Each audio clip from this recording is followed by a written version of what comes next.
بسم الله الرحمن الرحيم. الحمد لله رب العالمين، والعاقبة للمتقين، والصلاة والسلام على نبينا محمد وعلى آله وأصحابه أجمعين. أما بعد، فنتابع درسنا من كتاب المبادئ المفيدة في التوحيد والفقه والعقيدة لفضيلة الشيخ العلامة المحدث أبي عبد الرحمن يحيى بن علي الحجوری حفظه الله تعالی. اینک ما درسای خود را به عون الله حق سبحانه و تعالی دوام میدهیم از کتاب المبادئ المفیدة فی التوحید والفقه والعقیده، یعنی سرآغاز مفید آیید توحید و فقه و عقیده از آن شیخ علامه محدث ابو عبد الرحمن یحیی ابن علی حجوری، الله حق سبحانه و تعالی این کس را محافظت کند. درسی ما آغاز می‌یابد آنجا که شیخ تحت رقم 21 می‌فرماید فاذا قیل لك جمیع الرسل الى ماذا يدعون الناس، یعنی پس اگر تو را پرسند همه رسولان مردم را به سوی چی دعوت میکنند؟ هم خیلی که میکردن.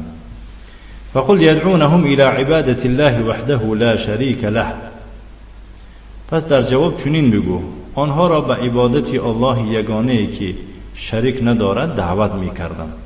و دلیل قول الله تعالی، و دلیل سخن الله تعالی است ولقد بعثنا في كل امة رسولا ان اعبدوا الله واجتنبوا الطاغوت. خلاص، یقینا ما در میان هر امتی رسول را فرستادیم تا که الله را عبادت کنید گویند و از طاغوت چیکار کنند؟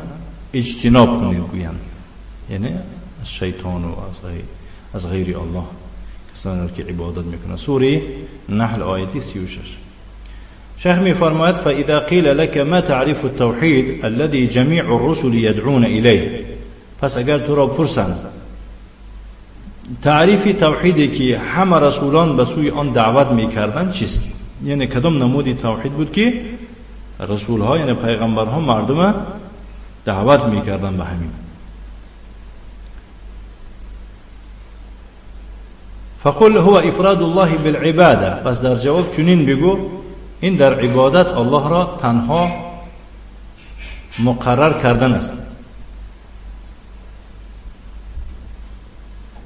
و دلیل قول الله تعالی، و دلیل سخن الله تعالی است واعبدوا الله ولا تشركوا به شیئا، و الله را عبادت کنید و با او یگان چیزی را شریک مقرر نکنید. سوره نساء آیه 36. و قوله تعالی، و سخن او تعالی است قل هو الله احد، بگو الله یکتاست. سوره اخلاص آیه 1. این بود یعنی درس امروزی ما. شیخ میفرماید فاذا قيل لك جميع الرسل الى ماذا يدعون الناس فقل يدعونهم إلى عبادة الله وحده لا شريك له، والدليل قول الله تعالى ولقد بعثنا في كل أمة رسولا أن يعبدوا الله واجتنبوا الطاغوت. وإذا قيل لك ما تعرف التوحيد الذي جميع الرسل يدعون إليه فقل هو إفراد الله بالعبادة، والدليل قول الله تعالى واعبدوا الله ولا تشركوا به شيئا، وقوله تعالى قل هو الله أحد. نكتفي، وصلى اللهم وسلم على نبينا محمد وعلى آله وأصحابه وسلم تسليما مزيدا، والحمد لله رب العالمين.